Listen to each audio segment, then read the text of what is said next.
Plano de leitura.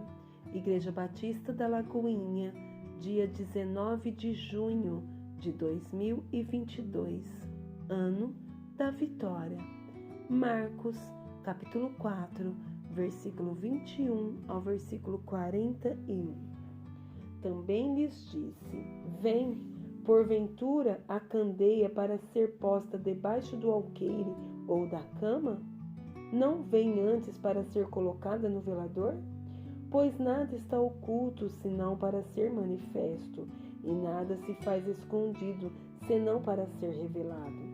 Se alguém tem ouvidos para ouvir, ouça. Então lhes disse: Atentai no que ouvis. Com a medida com que tiverdes medido, vos medirão também, e ainda se vos acrescentará. Pois ao que tem, se lhe dará, e ao que não tem, até o que tem lhe será tirado.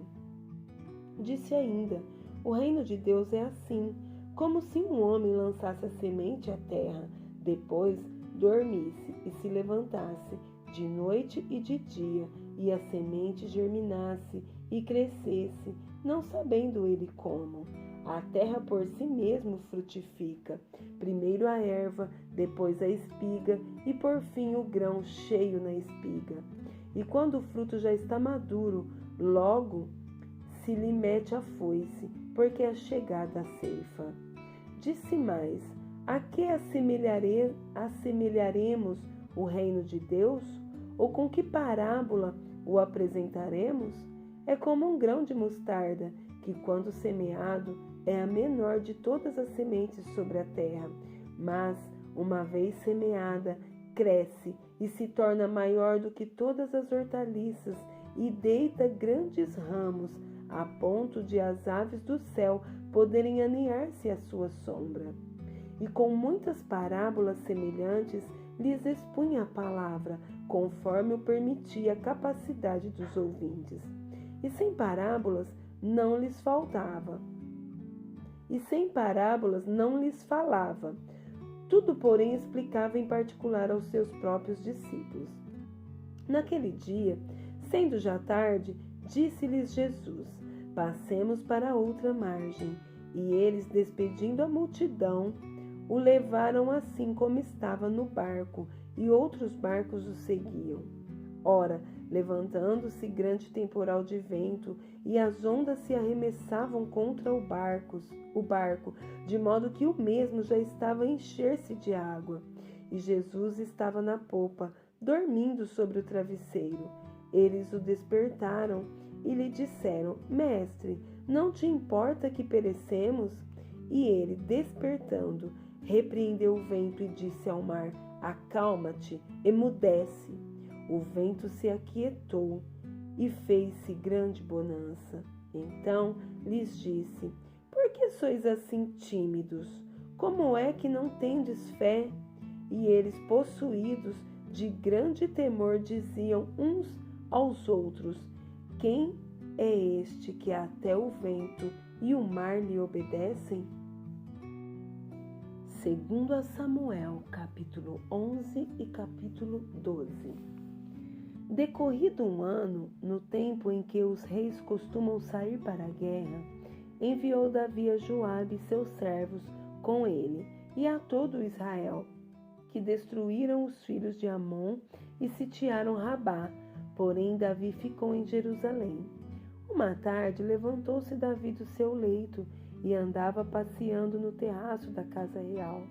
Daí viu uma mulher que estava tomando banho. Era ela muito formosa. Davi mandou perguntar quem era. Disseram-lhe: É Betseba, filha de Eliã e mulher de Urias, o heteu. Então enviou Davi mensageiros que a trouxesse. Ela veio e ele se deitou com ela. Tendo-se ela purificado da sua imundícia, voltou para sua casa. A mulher concebeu e mandou dizer a Davi: Estou grávida. Então enviou Davi mensageiro a Joabe, dizendo: Manda-me Urias, o heteu. Joabe enviou Urias a Davi.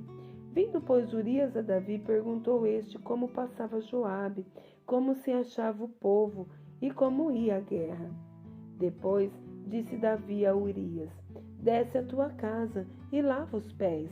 Saindo Urias da casa real, logo se lhe seguiu um presente do rei. Porém Urias se deitou à porta da casa real com todos os servos do seu senhor, e não desceu para sua casa. Fizeram-no saber a Davi, dizendo: Urias não desceu à sua casa. Então disse Davi a Urias: não vens tu de uma jornada? Por que não desceste à tua casa? Respondeu Urias a Davi: a arca, Israel e Judá ficaram em tendas. Joabe, meu senhor, e os servos de meu senhor estão acampados ao ar livre. E hei de eu entrar na minha casa para comer e beber e para me deitar com minha mulher? Tão certo como tu vives e como vive a tua alma, não farei tal coisa. Então disse Davi a Urias: demora-te aqui ainda hoje, e amanhã te despedirei.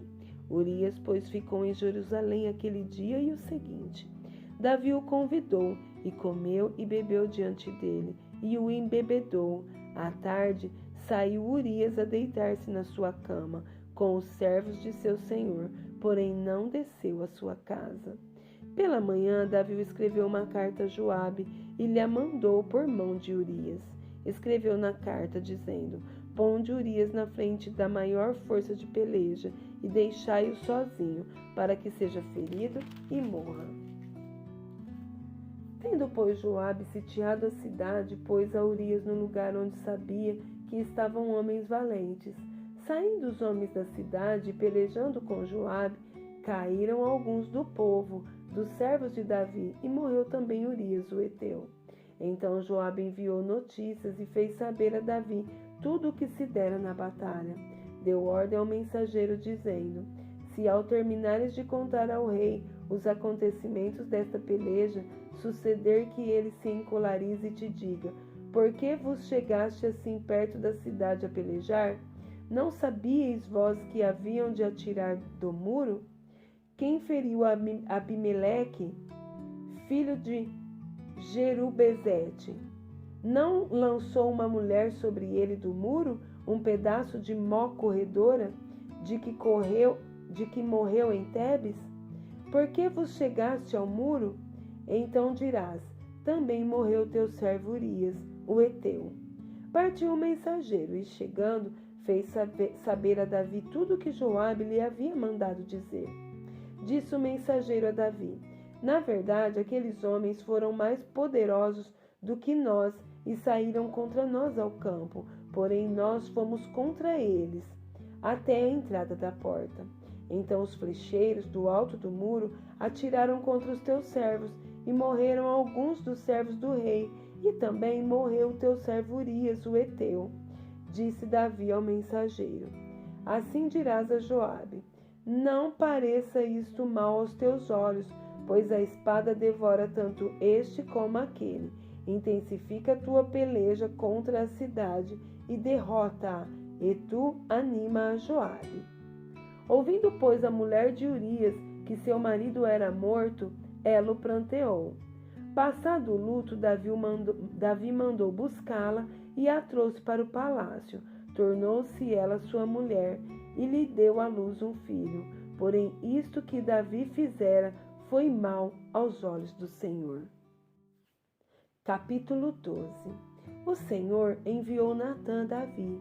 Chegando Natã a Davi, disse-lhe: havia numa cidade 2 homens, um rico e outro pobre. Tinha o rico ovelhas e gado em grande número, mas o pobre não tinha coisa nenhuma, senão uma cordeirinha que comprara e criara, e que em sua casa crescera. Junto com seus filhos, comia do seu bocado e do seu copo bebia. Dormia nos seus braços e a tinha como filha. Vindo um viajante ao homem rico, não quis este tomar das suas ovelhas e do gado para dar de comer ao viajante que viera a ele, mas tomou a cordeirinha do homem pobre e a preparou para o homem que lhe havia chegado. Então o furor de Davi se acendeu sobremaneira contra aquele homem e disse a Natã: tão certo como vive o Senhor, o homem que fez isso deve ser morto, e pela cordeirinha restituirá 4 vezes, porque fez tal coisa e por que não se compadeceu? Então disse Natã a Davi: Tu és o homem. Assim diz o Senhor, Deus de Israel: Eu te ungi rei sobre Israel, e eu te livrei das mãos de Saul. Dei-te a casa de teu senhor e as mulheres de teu senhor em teus braços, e também te dei a casa de Israel e de Judá. E se isto fora pouco, eu teria acrescentado tais e tais coisas. Porque, pois, desprezaste a palavra do Senhor, fazendo o que era mal perante ele? A Urias o Heteu feristes a espada, e a sua mulher tomaste por mulher, depois de o matar com a espada dos filhos de Amon. Agora, pois, não se apartará a espada jamais da tua casa, porquanto me desprezastes e tomaste a mulher de Urias, o Heteu, para ser tua mulher. Assim diz o Senhor: Eis que da tua própria casa suscitarei o mal sobre ti, e tomarei tuas mulheres à tua própria vista, e as darei ao teu próximo, o qual se deitará com ela em plena luz deste sol. Porque tu o fizeste em oculto, mas eu farei isto perante todo Israel e perante o sol. Então disse Davi a Natã: Pequei contra o Senhor. Disse Natã a Davi: Também o Senhor te perdoou o teu pecado, não morrerás.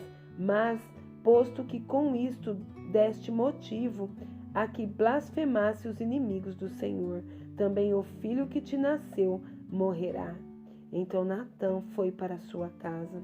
E o Senhor feriu a criança que a mulher de Urias dera à luz a Davi, e a criança adoeceu gravemente. Buscou Davi a Deus pela criança, jejuou Davi, e vindo, passando a noite prostrado em terra.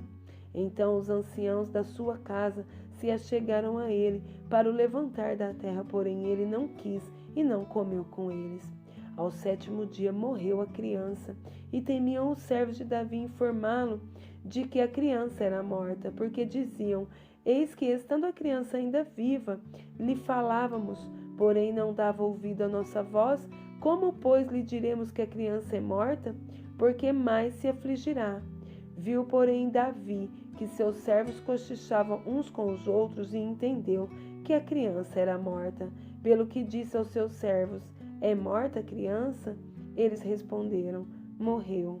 Então Davi se levantou da terra, lavou-se, ungiu-se, mudou de vestes e entrou na casa do Senhor e adorou. Depois veio para sua casa e pediu pão. Puseram-no diante dele e ele comeu. Disseram-lhe seus servos: Que é isto que fizeste? Pela criança viva jejuaste e chorastes, porém depois que ela morreu, te levantastes e comeste pão. Respondeu ele: Vivendo ainda a criança, jejuei e chorei, porque dizia: Quem sabe se o Senhor se compadecerá de mim e continuará viva a criança? Porém, agora que é morta, por que jejuaria eu?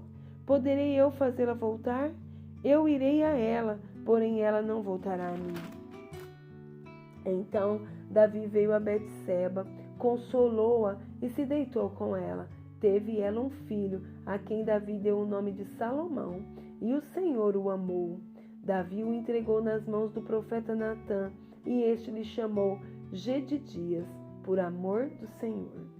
Entretanto, pelejou Joabe contra Rabá, dos filhos de Amon, e tomou a cidade real. Então mandou Joabe mensageiros a Davi e disse: Pelejei contra Rabá e tomei a cidade das águas. Ajunta, pois, agora o resto do povo e cerca a cidade e toma-a, para não suceder que, tomando-a eu, se aclame sobre ela o meu nome. Reuniu, pois, Davi a todo o povo e marchou para Rabá e pelejou contra ela e a tomou. Tirou a coroa da cabeça do seu rei. O peso da coroa era de 1 talento de ouro, e havia nela pedras preciosas, e foi posta na cabeça de Davi, e da cidade levou muito grande despojo. Trazendo o povo que havia nela, fê-lo passar a serras, e a picaretas, e a machados de ferro, e em fornos de tijolos, e assim fez a todas as cidades dos filhos de Amon. Voltou Davi com todo o povo para Jerusalém. Daniel, capítulo 6. pareceu bem a Dario constituir sobre o reino a 120 sátrapas que estivessem por todo o reino, e sobre eles 3 presidentes, dos quais Daniel era um, aos quais estes sátrapas dessem conta, para que o rei não sofresse dano. Então o mesmo Daniel se distinguiu desses presidentes e sátrapas, porque nele havia um espírito excelente, e o rei pensava em estabelecê-lo sobre todo o reino. Então os presidentes e os sátrapas procuravam ocasião para acusar a Daniel a respeito do reino, mas não puderam achá-la, nem culpa alguma, porque ele era fiel e não se achava nele nenhum erro nem culpa. Disseram, pois, estes homens: nunca acharemos ocasião alguma para acusar a este Daniel, se não a procurarmos contra ele na lei do seu Deus. Então estes presidentes e sátrapas foram junto ao rei e lhe disseram: ó rei Dario, vive eternamente. Todos os presidentes do reino, os prefeitos e sátrapas, conselheiros e governadores concordaram em que o rei estabeleça um decreto e faça firme o interdito, que todo homem que, por espaço de 30 dias, fizer petição a qualquer deus ou a qualquer homem, e não a ti, ó rei, seja lançado na cova dos leões.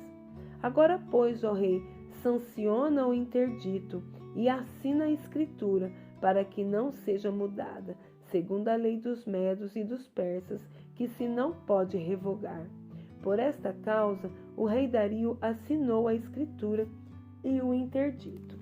Daniel, pois, quando soube que a escritura estava assinada, entrou em sua casa e em cima, no seu quarto, onde havia janelas abertas do lado de Jerusalém, 3 vezes por dia se punha de joelho e orava e dava graças diante do seu Deus, como costumava fazer.